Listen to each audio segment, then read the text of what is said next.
We'll start the show in just a second, but first I want to tell you about today's sponsors. Magic Spoon is the cereal that tastes exactly like the delicious cereals from your childhood, except it has no sugar, tons of protein, and only 3 net carbs, so it's perfect for a keto diet. To get free shipping, go to magicspoon.com/Pakman and use the code Pakman. Blinkist is the app that helps you become a more well-rounded person by letting you read or listen to an entire nonfiction book in just 15 minutes. You can try it for free and get 25% off a subscription by going to Blinkist.com/David Pakman. It's another day in Trump's America, and therefore another one of these just horrifying, dystopian, authoritarian incidents to tell you about. Donald Trump has fired the head of cybersecurity for the Department of Homeland Security. Why? Because the former head of cybersecurity said there was no widespread voter fraud, directly implying Joe Biden really did win. Donald Trump really did lose. We call this reality. We call this the facts. We call this living in the real world. But unfortunately, doesn't work if you work for Donald Trump. I'm talking about Christopher Krebs, the director of the Cybersecurity and Infrastructure Security Agency. This is part of the Department of Homeland Security. He reportedly expected to be fired. Consider that for a second. This president's capricious nature and complete intolerance to what are to him inconvenient truths. It's so widely known that his head of cybersecurity expected to be fired for saying the results are real. Joe Biden really won.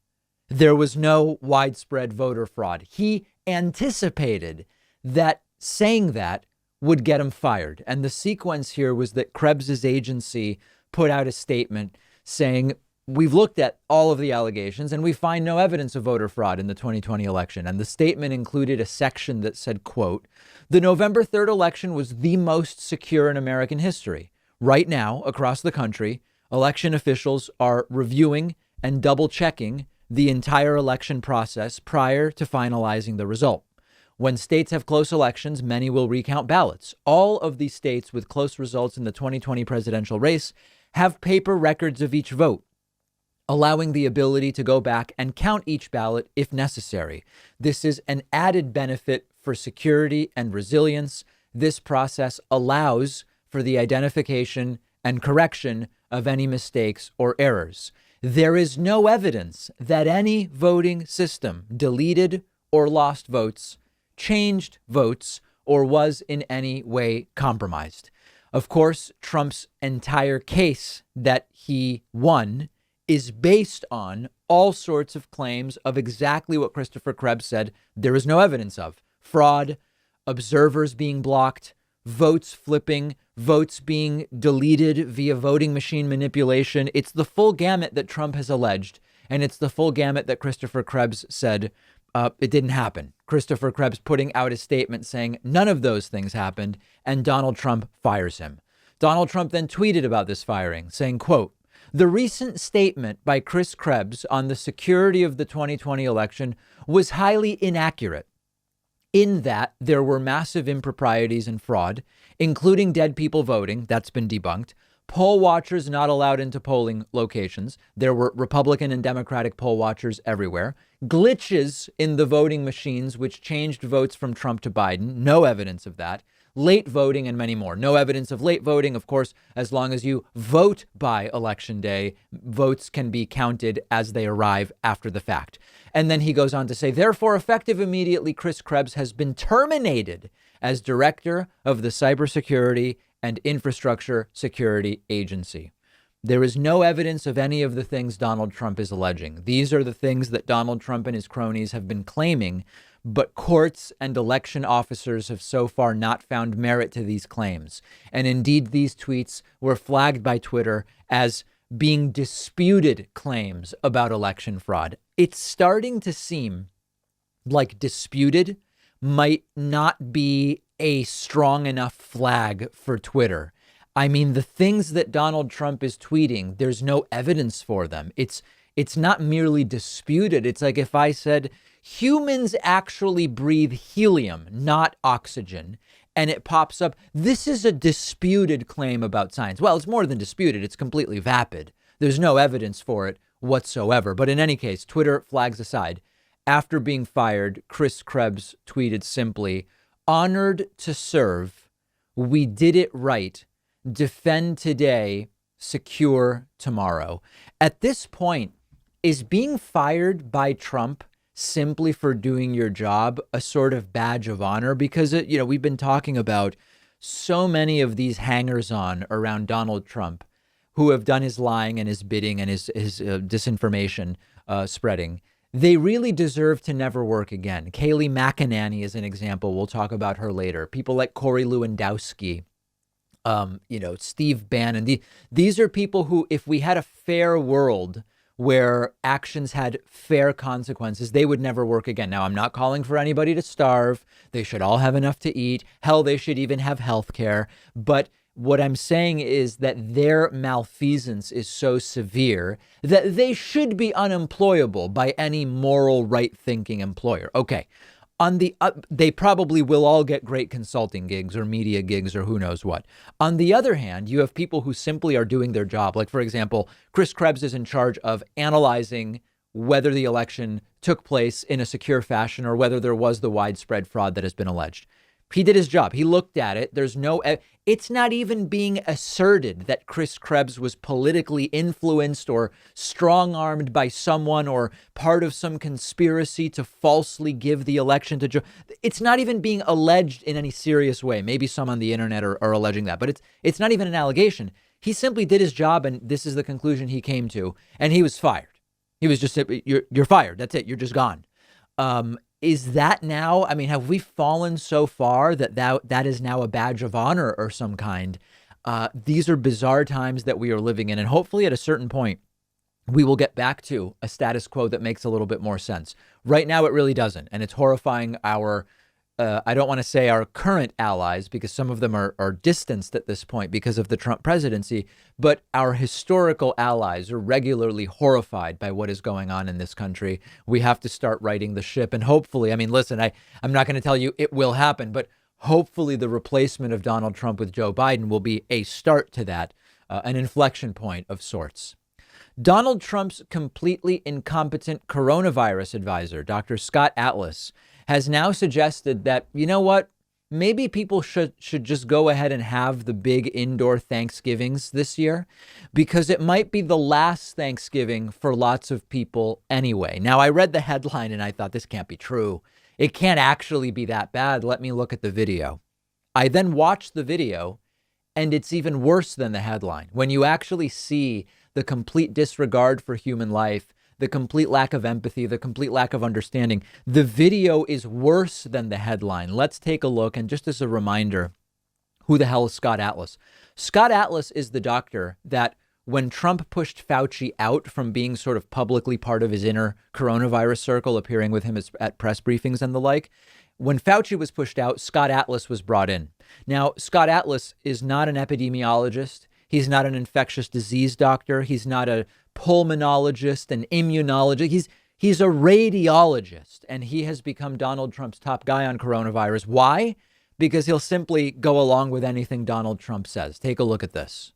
They're suffering from with isolation. Yep. And this kind of isolation is one of the unspoken tragedies of the elderly, who are now being told, don't see your family at Thanksgiving. For many people, this is their final Thanksgiving, believe it or not. What are we doing here? I think we have to have a policy, which I have been advocating, which is a whole person, whole health policy. It's not about just stopping cases of COVID. We have to talk about the damage of the policy itself. So what does the federal government do? It's what I've advised. So that is a neuroradiologist advocating for things. What? This guy is just disgusting. And when I want to talk about infectious disease, I don't typically think to call a radiologist. This is no offense to radiologists. We have a handful of radiologists in our audience that I know about. We probably have more radiologists in our audience that I don't know about. Two of them actually emailed me and they said, David, I don't find it offensive when people say, why the hell is a radiologist up there on Trump's coronavirus task force so prominently? They wrote to me and said, I'm a radiologist. I have no business dictating public health policy during a global pandemic, period. Why is Scott Atlas doing anything here is question number one. Stanford University, which is where Scott Atlas was a senior fellow at the Hoover Institution before joining Trump's coronavirus team, has already distanced itself from Scott Atlas's comments. Political observers who have some connection to reality have been criticizing Scott Atlas's presence in this group. And what Scott Atlas doesn't seem to be saying is that we might make this Thanksgiving the last one for lots of people if we hold these huge indoor gatherings, which will spread the virus and will kill people who could have otherwise had many more Thanksgivings. Now, it's also sort of strange. Scott Atlas talks about the elderly. Some of these elderly folks might be on their last Thanksgiving, regardless of whether there was a pandemic or not. Remember that the death rate for coronavirus triples for those in their 60s relative to those in their 50s. And then the death rate almost triples again for those in their 70s relative to those in their 60s. People in their 50s, 60s, and 70s often live a long time. Like if you're 59 and you have a significantly higher death rate than those under 50, when he says the elderly might be dying in the next year anyway, is he talking about 59-year-olds? Is he talking about 65-year-olds? Is he talking about 75-year-olds? Like, what is he even talking about here when he says this may be the last Thanksgiving anyway for lots of these folks who are at higher risk if they contract coronavirus? Delusional, completely delusional. And this is the doctor who has Trump's ear. If you say, well, there's all these different people who are doing good work, Peter Hotez and, Dr. Anthony Fauci and our friend Isaac Bogosh, who's in Canada. I mean, the point is there's so many doctors doing good work and talking sense here. And it's Scott Atlas who has Donald Trump's ear. Once again, it's the worst people. I previously said almost any random American would have better handled coronavirus than Trump. And you might be wondering, well, like, how would a construction worker or an accountant or a preschool teacher or a dental hygienist, like, what do you mean? How would they have handled it better than Trump? Most people would not be so delusionally narcissistic that they would think they know more than doctors. Most people would just say, wow, I'm in charge of the pandemic. Great. What kind of doctors and public health officials and scientists know about pandemics? Let's turn it over to them. And you would end up with a better situation than what we ended up with. Trump did worse than random people by imposing his ignorance and his delusions and his narcissism on the situation. You are seeing the same thing now with Dr. Scott Atlas. Almost any doctor would better handle this. My dentist, who has been my dentist since I was 5 years old, if you put my dentist in charge, my dentist would immediately say, great, let's bring in an epidemiologist. Let's bring in a public health expert. Let's bring in an infectious disease expert, a pulmonologist, a medical whatever. You guys tell me what to do, what to say, and we'll get it done. Any one of the doctors on Joe Biden's coronavirus task force, even oncologist and medical ethicist Zeke Emanuel, would better handle this than the combination of Scott Atlas and Donald Trump. They regularly find the worst people to do the absolute worst things all the time, like clockwork. And remember, one of the selling points about Donald Trump was this is a businessman, sort of like a project manager. He'll hire the best people. He'll put the best people in charge, and it's all going to be fantastic. There were very few even ostensible selling points about Donald Trump. The ones that there were bogus. He's failed on every single one of them, including famously, I will hire the best people and put the best people in positions of power. We will be lucky to now get out of this with we're looking at 400,000 Americans dead by February, maybe even more. We will be lucky to keep the numbers that low. And at one point, remember, Donald Trump said, forget about 15 cases will soon be zero. At one point when this was a thing, Donald Trump was saying we might lose 50 or 60,000 people, but it's not going to be more than that. We're looking at 400,000, maybe even 500,000. Let me know where you are on the next 3 months of the virus via Twitter, where you can find me at @DPakman. The David Pakman Show at davidpakman.com.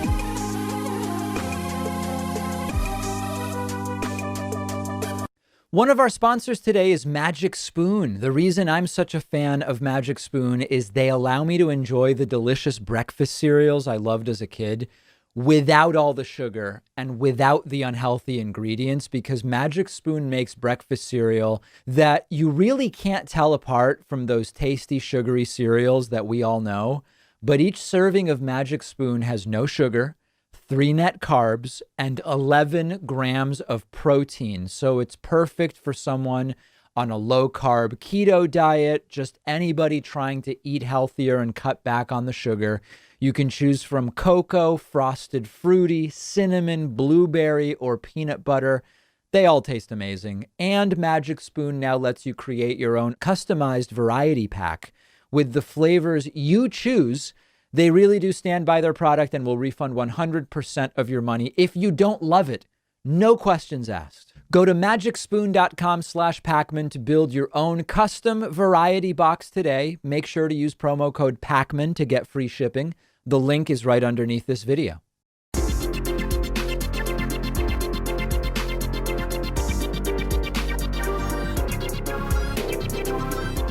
The David Pakman Show at davidpakman.com. Our little program here is mostly funded by viewers and listeners through the membership program. You can sign up at joinpakman.com. Quick, easy. You get a daily extra show produced just for our members. And you can take advantage of the coupon code Fresh Start, all one word, all lowercase, Fresh Start. Saves you hugely off of the cost of a new membership. Apply the code Fresh Start to the membership of your choice, or don't. It's up to you. At joinpakman.com. Yesterday, we briefly discussed this story on the bonus show, and in the hours following the recording of yesterday's bonus show, the story has exploded now with corroboration. So let me kind of tell you what's going on here, and it's wild. A staffer for Georgia Secretary of State Brad Raffensperger said yesterday that on a phone call with Republican Senator Lindsey Graham, Lindsey asked, could state officials throw out some ballots to help Donald Trump win the state of Georgia? This is not an anonymous source. This is election implementation manager Gabriel Sterling, who has come forward and said, yeah, I heard the same thing that Brad Raffensperger heard. So this is now corroboration. The story as we knew it yesterday morning was that Georgia Secretary of State Brad Raffensperger said, you know, I had a phone call with Lindsey Graham, and Lindsey Graham seemed to be implying, let's see if you can throw out some ballots. And he was referring, of course, to absentee ballots, which skew heavily in favor of President Joe Biden in the state of Georgia, as is the case in many states. So that was the initial claim from Brad Raffensperger. Lindsey denied the claim, saying it's ridiculous. I didn't do it. I wasn't trying to get ballots thrown out or anything like it, even though Raffensperger seemed very, very clear about what he heard from Lindsey Graham. Lindsey Graham saying, hey, you know, if there was political bias, maybe poll workers accepted ballots that they shouldn't have. What if we find some ballots and we identify some counties and we toss them out if we find that there's a high rate of non-matching signatures? And Raffensperger reported being stunned that Lindsey Graham was suggesting this and said it sure seemed as though Lindsey Graham was trying to go down that road. So that was the initial claim, and Lindsey Graham denied it. And then now, again, Gabriel Sterling has said, I was on that phone call. I heard the exact same thing from Lindsey Graham. So we found the attempted voter fraud, guys. The calls are coming from inside the House. It's Lindsey Graham saying, how about we toss some ballots in the trash? Graham has said all along, oh, I was trying to find out, how does Georgia election law work? Does anybody believe that? And Graham also, when asked about this, said, the president didn't urge me to do this. Now, that's one of those meaningless political statements that it could, the letter of that could be true, but in spirit, it might be a complete and total lie. When Lindsey Graham, I mean, listen, maybe Lindsey Graham came up with this idea on his own. Maybe Donald Trump came up with the idea.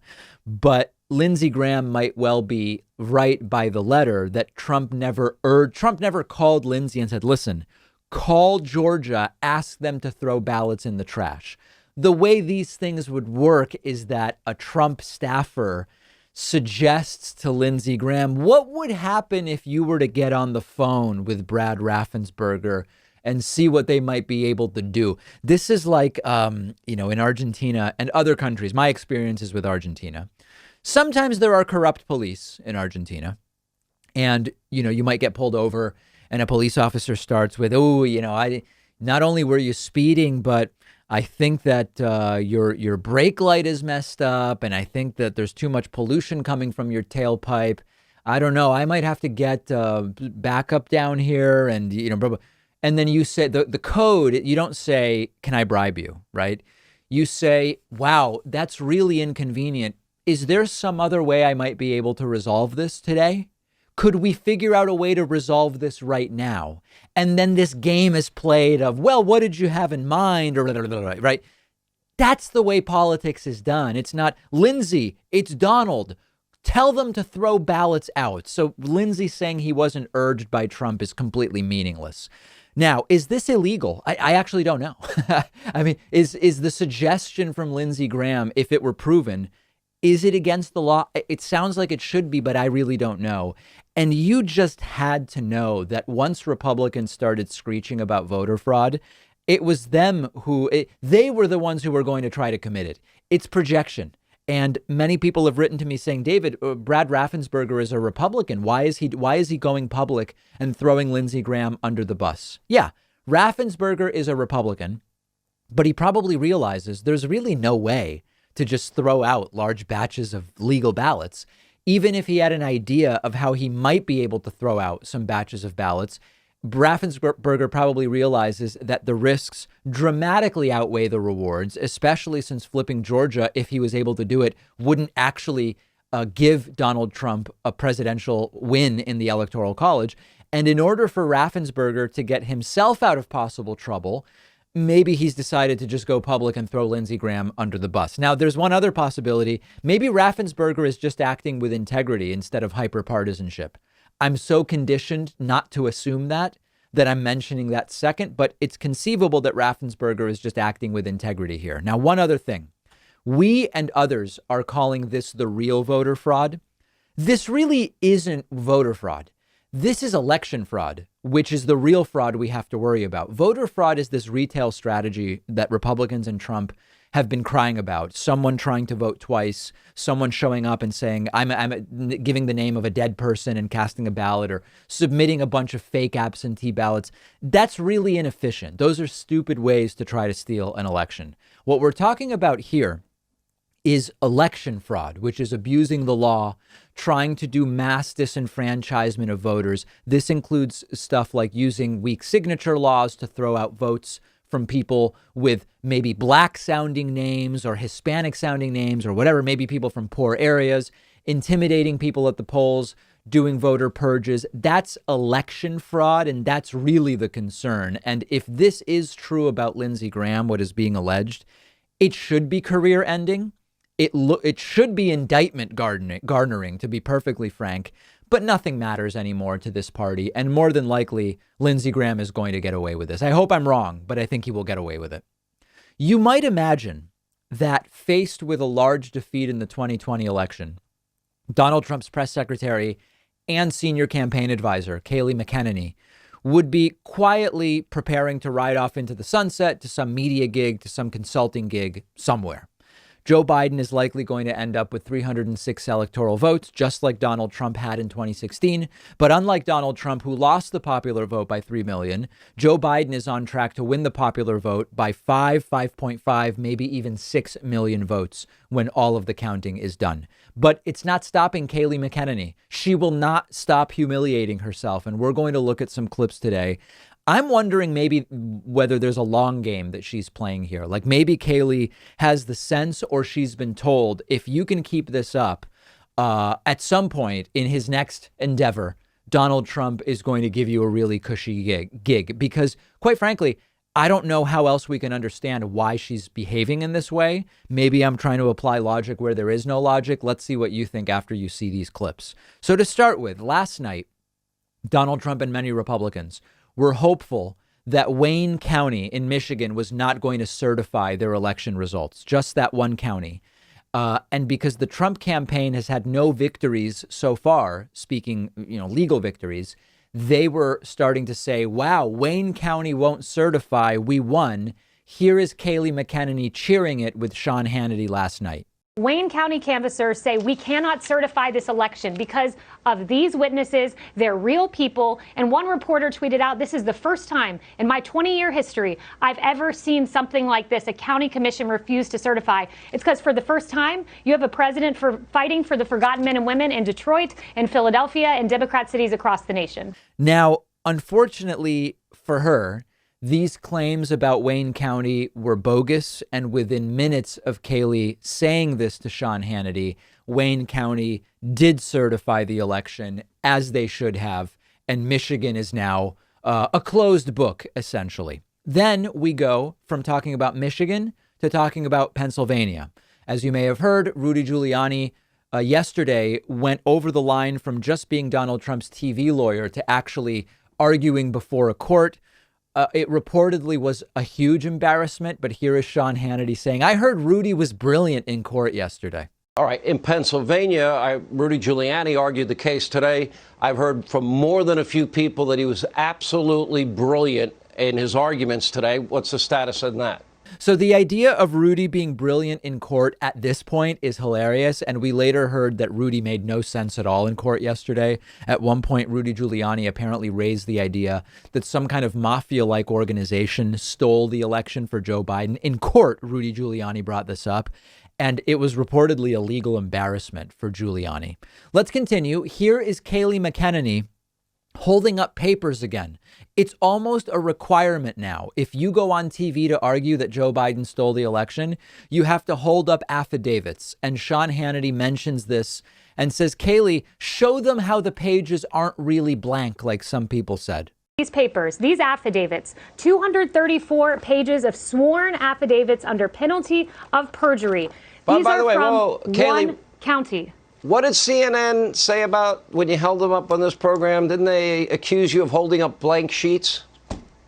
That's right. They did about a 10-minute monologue saying these were blank. They're not blank. In fact, these pages of paper from one county were the reason that you had a county-level Wayne County canvasser say we cannot certify this election because of these witnesses. They're real people. Now, of course, they did certify, and the issue isn't whether the pages are blank. It's that the stuff on the pages is absolute and complete nonsense. So that was last night. I think that last night she was senior campaign advisor on the Sean Hannity program. Now, this morning, Kayleigh went back on Fox News, this time on Fox and Friends. And today she was no longer Trump campaign senior advisor. Today, she was White House press secretary, and host Brian Kilmeade clarifies that this is a game they play. Thanks so much, Griff. Meanwhile, let's bring in Kayleigh McEnany. She's functioning with us today as the White House press secretary. So today she's White House press secretary on Fox News. Remember, last week on Fox and Friends, she was not White House press secretary. Last week on Fox and Friends, she was Trump campaign senior advisor. So when they asked her questions about what does Trump believe about this or that last week, she said, oh, that really would be a question for the White House, which, of course, she is the spokesperson for the White House. But last week, she was not appearing in that capacity. The question here, it's completely Kafkaesque is the way I would describe it. Here, Kayleigh was asked about Donald Trump canceling his Thanksgiving trip to his resort in Florida. And Kayleigh frames it as he's hard at work. Now, the truth is Trump is in a bunker mentality. He's not being seen in public. Maybe he'll take questions today. We've not seen him take questions for weeks at this point in time. But Kayleigh says he's just so hard at work, he's going to stay at the White House. So, Kayleigh, we know the president and Melania, the first lady, are going to celebrate Thanksgiving there at the White House. I know normally they go down to Mar-a-Lago. I know they're going to pardon the turkeys. Why they decide to stay in D.C. this year? Well, the president's hard at work. He's hard at work on COVID, among other issues, drawing down our number of troops in Afghanistan and Iraq, bringing our men and women home. He's hard at work, and so he's staying here at the White House, and it will be a lovely Thanksgiving for him and the First Lady here in the White House. All right, do you think we'll hear from the president soon? Perhaps. That's up to President Trump. Sometimes he'll make the decision to come out on any given moment, but I'm sure you'll hear from him at the right moment. Now, Donald Trump has not been hard at work. When you look at Donald Trump's schedule this week, you see that he has had nothing on his schedule other than golf and lunch with Mike Pence. And it's been weeks since he's taken any questions from the media. Just a couple more clips. Here, Kayleigh dismisses the public health guidelines about slowing the spread of coronavirus as Orwellian when they bring up at Fox and Friends the fact that we have cartoonishly high numbers of coronavirus cases. But we know all across the country, Kayleigh, cases are spiking, unfortunately. And this is the week before Thanksgiving when families are going to be together. And there are a number of governors who are suggesting, look, you don't need to be in a big group, particularly if people are outside your bubble. What do you think of these suggestions and guidelines some of the governors have given in advance of this, because it is a super contagious disease? Yeah, I think a lot of the guidelines you're seeing are Orwellian.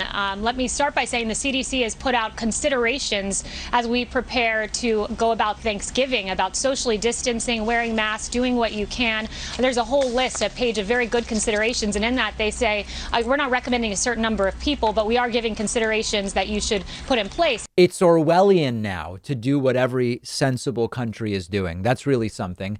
And then here Kayleigh McEnany continues talking about a second Trump administration as if we're just weeks from Donald Trump being sworn into a second term. A stockpile that was left empty by Obama Biden that he's filled up since then. He's left an infrastructure in place where COVID can be handled, and we believe that we will do so going forward in a second Trump administration. All right. Okay. And I mean, yeah, there's not much else to say about that. And then lastly, of course, White House Press Secretary Kayleigh McEnany will not commit to a peaceful transfer of power. If the president doesn't win and Joe Biden it's proven that he is the elected president, what happens with the transfer of power? Will it be peaceful? Look, this president has always said he will engage in a peaceful transfer of power if the facts bear out that way. But the president believes, and so too do many others, that if every legal vote is counted, he will remain president. He's pursuing litigation, but this president always wants what's in the best interest of our country. So day after day, another embarrassment, another humiliation. And I do hope that once Joe Biden selects a press secretary for his administration, the relationship between press secretary and the country will normalize. It's been hysterical and histrionic during the Trump administration. It was that way with Sean Spicer. There was somebody in between. Sarah Huckabee Sanders. How could I forget? And now with Kayleigh McEnany.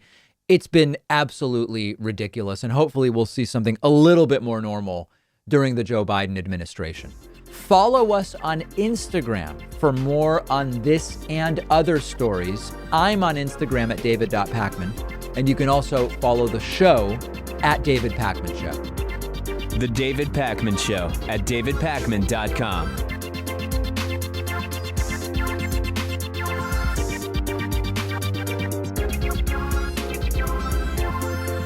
What if you could read 10 books in just one sitting? That's exactly what one of my favorite apps lets you do. It's called Blinkist, and what they do is take thousands of popular nonfiction books.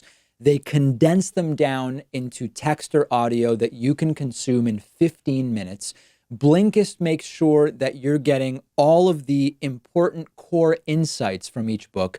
So it's perfect for exploring a book you otherwise wouldn't have time for. If there's a full book you're thinking about buying, you can use Blinkist to get a sample first. Just think how much you can enrich yourself by being able to soak up an entire nonfiction book in just 15 minutes. I recently read A Brief History of Time, of course, by the great Stephen Hawking. This is a book that I have been aware of for so long, and other things got in the way, and it was fantastic to check it out on Blinkist. Blinkist has books on politics, philosophy, science. They have 27 different nonfiction categories, and a subscription is only about $8 a month, and you get the entire library. But you can try it totally free and get 25% off a subscription when you go to Blinkist.com/David Pakman. I've put the link right underneath this video.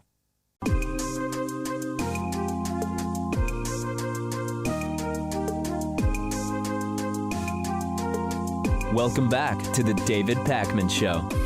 All right, today we are going to be speaking with senior advisor for the Joe Biden for President campaign, Christo Alex, who has worked on, you've been working on campaigns for a long time. I mean, you're not new to this. That's right. I'm a bit of an old timer. You can tell from my grays. I've had a couple of these campaigns behind me. I'm a viejito, they call me in the campaign. So let's start maybe by talking about the Latino vote. I've been speaking on my show, but also with my audience over on my Spanish language show on the Estrella Network about the Latino vote and the growing importance demographically of the Latino vote in the United States. I was slightly disappointed, but not altogether surprised that a higher share of the Latino vote did not go to Joe Biden. Now, I know that there's a number of ways that we could spin this. We could look at specific states. We could look at sort of the range of the vote, of the Latino vote that typically goes to the Republican candidate. And certainly what Donald Trump got is within that range. But is there any disappointment on your side that it was not an even more overwhelming victory for Joe Biden among that group?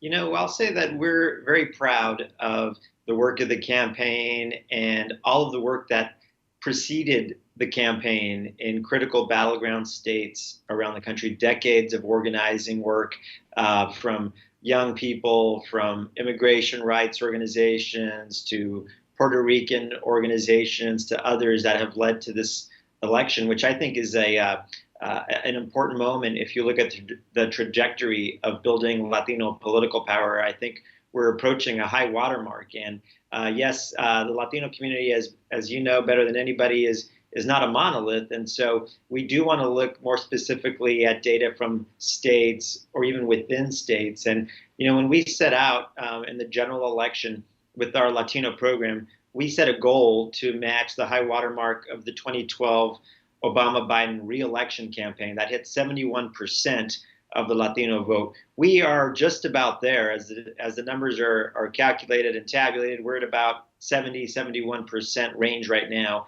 In some of the more crucial battleground states, that's nationally. If you look at if you drill down a little bit, you look at a place like Wisconsin, for example, where we had a 100,000 plus Latino vote turnout.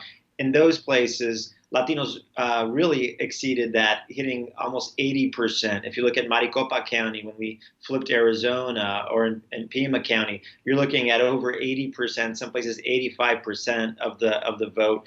It's also the reason why we flipped Arizona. It's why we kept Nevada. It's why we elected a United States senator, Latino United States senator in New Mexico. And if you look at Pennsylvania, a huge surge of Latino voters, a lot of Boricua, a lot of Puerto Ricans there. And again, because of the hard work that preceded the campaign, and proudly, I will say, because of the campaign's significant investments, over $100 million to reach Latino voters, we exceeded almost that 80% mark in Pennsylvania, again, proving to be the margin of difference. We're very excited about that. Yeah. Okay, good. So those are some good examples. I mean, let's now talk about one that's an area of concern to me. We've known for a long time that while the American Latino voter community is not a monolith, it is a very left community in total, with the notable exception of Cuban Americans. And we know about this sort of anti-Castro reflexive thing and fears of so-called socialism, which will often influence particularly Florida Cuban Americans to vote at higher levels for Republicans than we see in other states. It would be huge, would it not, to be able to bring over more of that Cuban American community in Florida, because without Florida, the map for Republicans nationally gets systemically very, very difficult. And I'm wondering what you think it will take to bring over more Cuban American voters. That's a great question. I'll start by saying, Miami-Dade and South Florida, a true battleground, and we fought very hard and competed for every single voter there, and we did win by a good margin the Latino vote in Florida. We've got some work to do with Cubans and also Venezuelans and others. And if you look a little deeper, I think President-elect did very well with younger voters, young Latino voters, especially. Those were a very high vote share for us. But we've got some work to do with some of the older voters, especially the Cuban voters. And, I'll say it's hard to compare this election to 2016 when Secretary Clinton got a lot of support from the Cuban community. Part of the reason for that was, if you remember the presidential primary in 2016 on the Republican side, Donald Trump spent a lot of time attacking Marco Rubio, for example, among other things that brought down his percentage among Cuban voters. But as you pointed out, that usually a higher percent goes Republican there. So we are going to do some work there. And I think part of it we'll see trending in our direction very soon is, once President-elect Joe Biden and takes office, along with his Vice President Kamala Harris, we're going to do a lot of work to make sure that we can expand democracy in Cuba, that we strengthen relationships throughout Latin and Central America, and make sure that we're doing the things that we need to do that will eventually, again, this is going to be good policy, but eventually will yield better percentages in some of these communities when we look at the politics of it. Yeah, you mentioned that this year Donald Trump was not attacking Marco Rubio in the way that he was in 2016. One of the other differences I noticed, and I wonder if you think this is relevant electorally, is that merely by chance, not because Donald Trump's views have become more enlightened, but merely by chance, there was much less discussion about Mexican rapists and criminals in the last 6 months. There was much less discussion about the wall, although at rallies Trump would say the wall is being built and Mexico is paying for it. Obviously, both lies. By sheer distraction, it seems, from what's been going on, Trump did less of that. And I'm wondering if that also ended up helping him a little bit in the end. Yeah, that's a great question. I've wondered that myself. And, I did expect a lot more of the typical vitriol, demagoguing Latino communities, especially immigrants. And it was there, no doubt, just not on the front page or the first thing out of his mouth that we would see in 2018 or in 2016. Right. Part of the reason for that is undoubtedly the fact that our country is facing a pandemic, and the economy is in bad shape, again, because of Donald Trump's failed leadership. And that was top of mind for voters. And he tried very hard, no doubt, to try and make the election anything about himself or his failed leadership. But at the end, it becomes a referendum on his handling of COVID, his complete and utter failure there. And so it was hard for him to turn that script. Now, I will say, even though he spoke perhaps less about immigrants and didn't attack Latinos and immigrants as much as he did previously, his administration wasted no time in trying to do harm to the communities. And one of the first things that you will see President-elect, when he becomes president, Joe Biden do is undo much of the harm that Donald Trump and his administration has done. Yeah, so I want to talk about that next. So let's get into that. We've started to see this list of possible day one executive orders. We've heard about getting back in the WHO, Paris climate, trans-military ban. Maybe something can be done in terms of the trade relationship with China via executive order. And there's this question mark around DACA and Dreamers. What is the day one plan? What can be done via executive order with that program? Quite a bit, actually. And our new chief of staff, White House chief of staff, Ron Klain, last week talked about some of those day one priorities. And one of those, and it's very important to Joe Biden and Kamala Harris, is protecting Dreamers. So there will be executive action on day one. And there will also be an immigration bill that includes, obviously, Dreamers and their families, and a pathway to citizenship, a roadmap to citizenship for the 11 million undocumented in this country. That's going to happen right away. Now, of course, we're going to have to do a lot of work to get the immigration bill passed, but through executive action, there's going to be a very swift undertaking to protect Dreamers.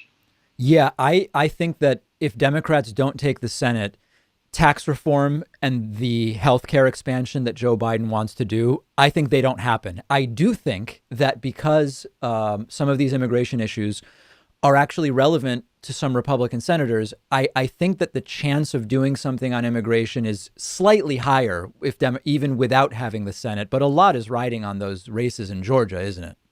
A lot's riding on those races. And what I will say is we're hopeful. And again, you saw Georgia turning blue. You're seeing a record enthusiasm, a record vote there, a very diverse electorate. All of those things bode well. But I think it's important to remember Joe Biden has a very distinguished public service career in the Senate. He knows how to work across the aisle to get big things done for America, whether that was beating the NRA not once but twice, pushing for the very first climate change legislation when he was in the Senate, whether that was advocating and getting passed the Violence Against Women's Act. I mean, the list goes on and on.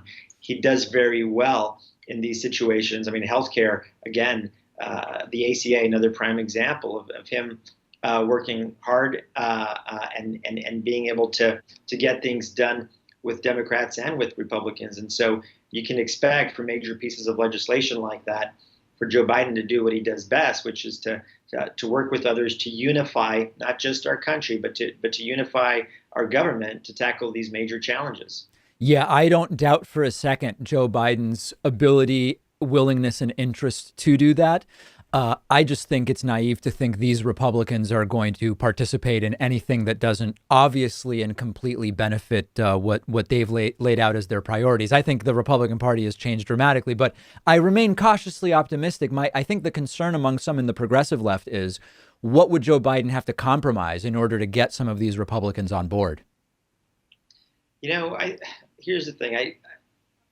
As a progressive myself, I think what we need to remember here is the country is on this precipice right now. Mm-hmm. And as Joe Biden talked about this during the campaign, in our darkest times, our nation has been able to come together and achieve the greatest good.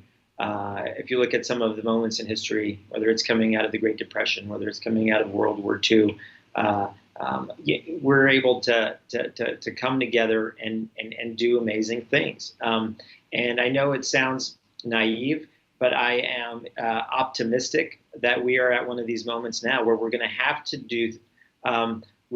number one, get this pandemic, the virus under control, but then there's an opportunity, and partly because we have to rebuild this economy.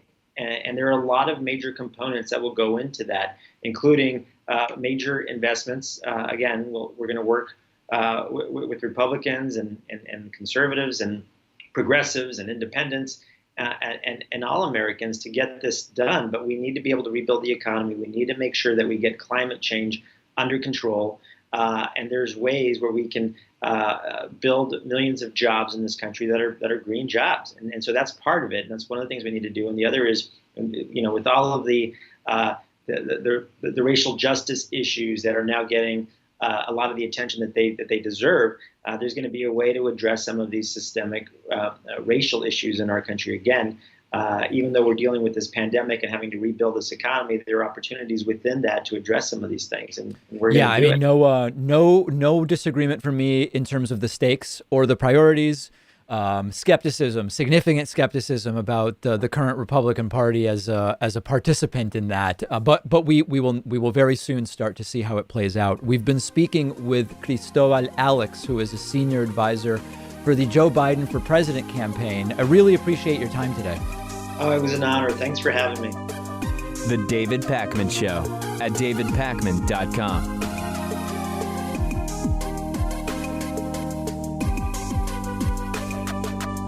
The David Pakman Show depends on your support, and the easiest way is through membership, which includes the world-famous bonus show, as well as commercial-free audio and video streams of the show just for members. Sign up today at joinpakman.com.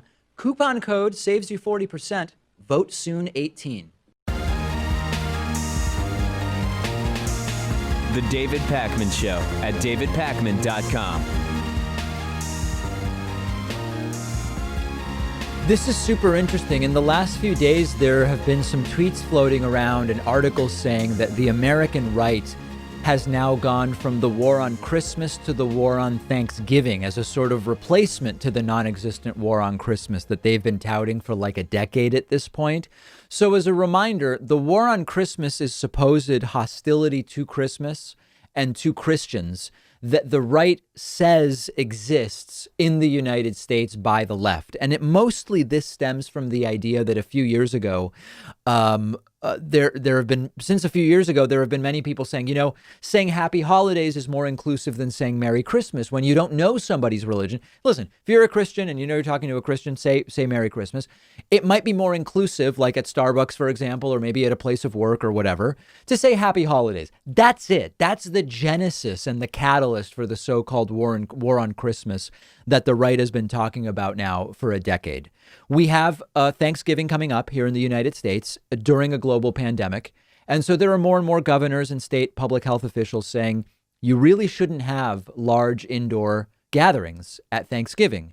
That's how the virus spreads. And in fact, even at this point in time, most contagion is happening inside people's homes, either between family members or friends who are spending time in close proximity to each other in indoor spaces. We know the virus spreads more indoors than outdoors. We know that being around someone for hours rather than minutes is more likely to spread it. We're closing in potentially on 200,000 cases per day in a few weeks. Yesterday, we had 1,600 deaths. So especially with vaccines hopefully coming soon, it seems, this is a time to be careful rather than reckless. So the war on Christmas right-wingers have now taken the opportunity to claim that the left is waging a war on Thanksgiving. Here's one short clip. This is a guy named Charlie Kirk, who shockingly is sometimes promoted by Donald Trump and others. Take a look at this. The left has always hated Thanksgiving. Thanksgiving can be interpreted as a religious holiday if you believe in giving thanks to a creator. But they hate Thanksgiving because they believe there is nothing you should be thankful for in America. This is an awful place. It is cancerous, rotten to the core. Tear it all down. Burn it from within. Why would you be thankful? Instead, we need a revolution. Remember, as the Students for a Democratic Society radicals once wrote in the 1960s, they said, conflict is the origin of everything. What happens when you're thankful? By definition, you're less likely to be involved and engaged in conflict. Thanksgiving is supposed to de-escalate any sort of pre-existing issues in our country. And now they're using the virus as an excuse for you not to be thankful. We'll be right back. Now, Charlie clearly is just upset that he's still not allowed to sit at the adult table at Thanksgiving. They're keeping him at the kids' table, and he's just absolutely furious. But everything he's saying is completely untrue. The left has never been opposed to being thankful. The questions about Thanksgiving were never religious. They were more about acknowledging that Thanksgiving has another side to it, just like Columbus Day, which is the genocide of Native Americans by early American settlers. But that's not even the issue here. What I want to remind you is that the entire war on Thanksgiving thing is not new. They're now, so the point here is they now are acting as though this is a fact-based reaction to guidelines around the pandemic. A year ago, there was no pandemic, and they were still talking about a war on Thanksgiving. Check this clip out from Fox News last Thanksgiving, more than a year ago. Prepare their travel plans and dinner menus for Turkey Day, otherwise known as Thanksgiving. Cancel culture has turned on the holiday. The Huffington Post seriously suggesting Americans skip spending time with family, instead forgoing travel to save our planet. Here to react, comedian Michael Loftus. Michael, great to see you as always. Let's put on a screen the title of this article. It is called The Environmental Impact of Your Thanksgiving Dinner. And here's what they want to get rid of. Cue full screen. They want to take turkey out of the turkey dinner because of your carbon footprint. Cut down on travel for both yourself and your food. I'm often interested in my food's travel. And pare down the endless sides and apps. Now, when I heard this, all joking aside, I got viscerally angry because to me, this is the latest attempt to tear down an American tradition that was fine and didn't need any help. What say you? Amen, brother. Cut it out. That is not a skit. That is a real segment from Fox News from last year. Here is another Fox News segment from last year. We've heard about the war on Christmas, but now college students are declaring a war on Thanksgiving. Forget the war on Christmas. The left is now going after Thanksgiving. This was pitched as the war on Thanksgiving. They want to fight a war on Thanksgiving. They lost the war on Christmas. They want to fight again? PC Police, well, they have a new target. Thanksgiving. Cancel culture has turned on the holiday. Cancel Thanksgiving dinner. I'm very sad to announce we have to cancel Thanksgiving. All across America, a growing number of students and professors claim we need to throw away our turkeys. No turkey, no traveling. Cranberry sauce and mashed potatoes are bad for the planet. We need to cancel Thanksgiving. Cancel Thanksgiving. Telling America to cancel Thanksgiving. Cancel Thanksgiving and control how many kids you have. I'm not making this up. So there's a few things going on here. First of all, money is being made by these people just creating anger among their followers for anything. There's actually lots to be angry about. We have food lines in Texas this week, in one of the richest countries in the world. We have a president who has stopped doing anything as a global 100-year pandemic is raging. He's had nothing on his schedule for a week. We could have healthcare for everybody, but we don't. Like, there's no shortage of things to be mad about. But none of that anger would be useful to the American right.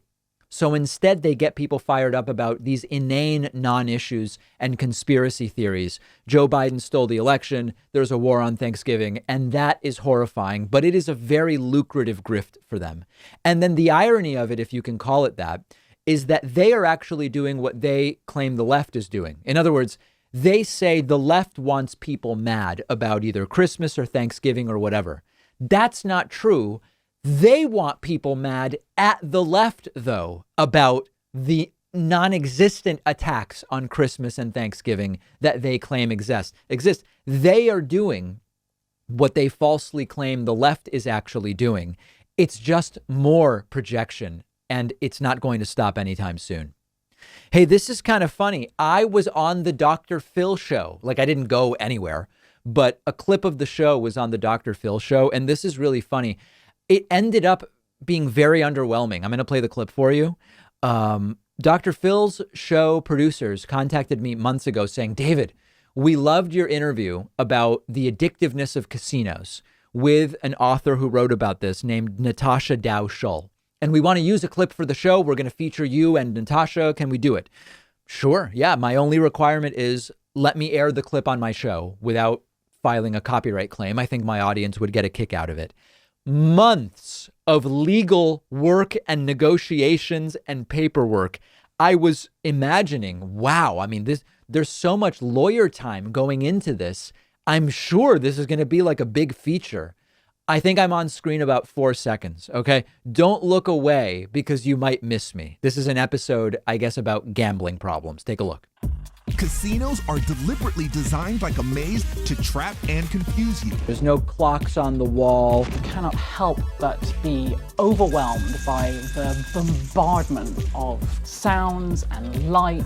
You are getting a little dose of gambling in your brain every 3 seconds. It's a gambling IV. So you try to crowd objects, bring the ceiling height down, and create a sense of sort of clutter, coziness, confusion. You're going to hear ding, ding, ding, ding. It's going to light up, flash. What if those jingles and bells and whistles are actually there to encourage you to make risky decisions? You go into that trance, that zone, that box. Nobody can touch you. You have escaped from reality. No one can ask you for anything.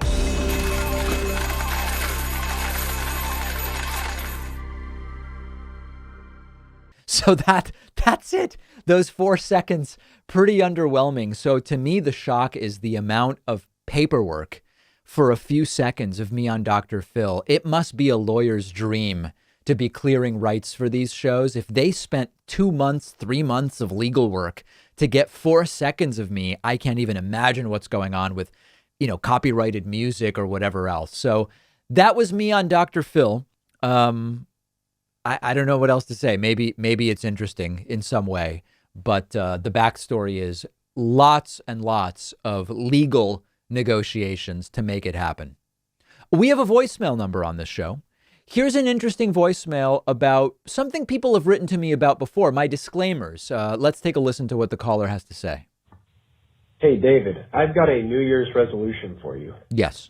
How about no more of the disclaimers for idiots? All right? You don't have to explain every time that Chris Wallace is not our friend, the Lincoln Project is not our friend, Fox News are not our friends, blah, blah, blah, blah, blah, blah, blah. If people on the left are too dumb to ever accept that maybe someone outside of their tribe has something reasonable to say from time to time, do you really want them to be a subscriber? So this is completely fair. So they're referring to yesterday. I did a segment where Chris Wallace said one thing that made sense. And I kind of gave this disclaimer where I said, listen, I'm not saying Fox News is trustworthy. I'm not saying these are our friends. All I'm saying is Chris Wallace said one thing that makes sense. The reason I do those disclaimers is for my own sake. It's actually selfish. I'm being selfish when I do it, and I'll explain why. If I talk about different plans for healthcare, and I say there's Medicare for all, and there's this other type of plan, here are different types of plans. If I don't clarify, I'm not saying I want for-profit health, right? If I don't clarify that, I will get, no exaggeration, 100 emails clogging my inbox from people saying, David, how dare you? How dare you support for-profit health insurance? So the reason I give the disclaimer and I say, hey, I'm telling you something that exists, I'm not advocating for it, I will get 100 emails. When I do the disclaimer, I only get 40. All right. It's merely greed that I don't, it's not even greed. It's a concern for my own inbox. That's why I do the disclaimers. I agree that it's sad. I do. But it is what it is. And if you saw what was going on with my inbox every day, you would also understand it. We have a great bonus show for you today. Get instant access by becoming a member at joinpakman.com. I'll speak to you on the bonus show.